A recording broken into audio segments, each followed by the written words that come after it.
The primacy of the in itself. Thus is specified the sense of our astonishment in face of the perceived world. It is not the Pyrrhonian doubt.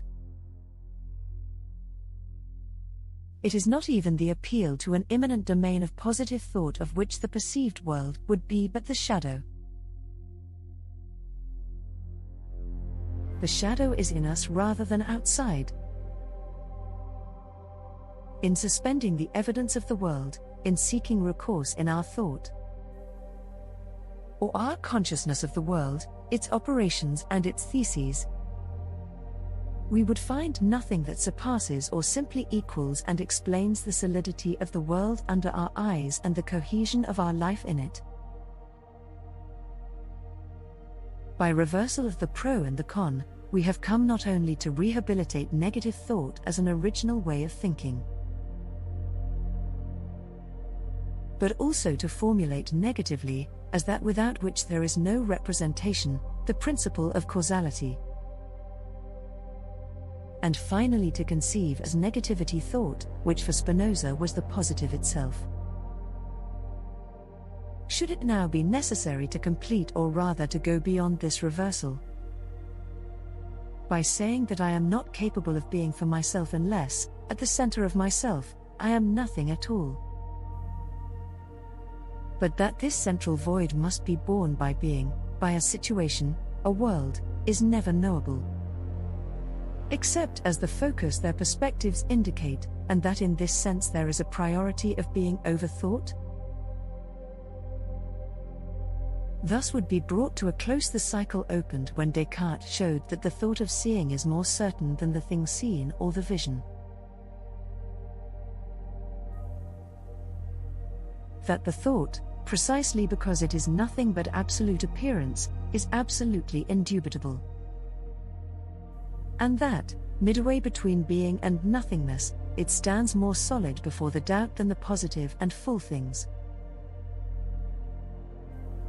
To be sure, Descartes and Cartesianism had finally pushed this thinking thing which only half is over to the side of being.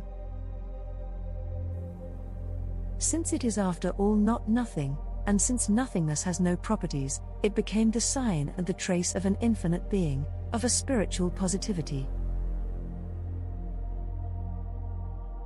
But the withdrawal from the world, the return to the interior man, the know of reflection had all the same been installed in philosophy by the cogito, and had to produce in it all their consequences the day that the thought no longer believed it could grasp in itself the spontaneous genesis of a being that is self-caused.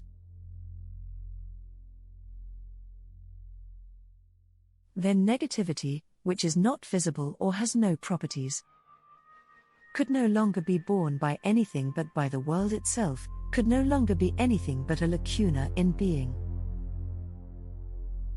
Between it and the world there would no longer even be room for the suspension of the doubt. The negativity in act would be existence itself, or at least the there is of the world. And philosophy would cease to be a question in order to be the consciousness of this double-faced act. Of this no that is a yes, of this yes that is a no. The long evolution that had moved the positive from the world over to the side of the consciousness, which had become the correlative of the world and its connecting principle, but that at the same time prepared philosophy to install non-being as the pivot of being, would abruptly be concluded at the extremity of idealism, by the rehabilitation and the primacy of the in itself. From the Visible and the Invisible by Maurice Merleau-Ponty.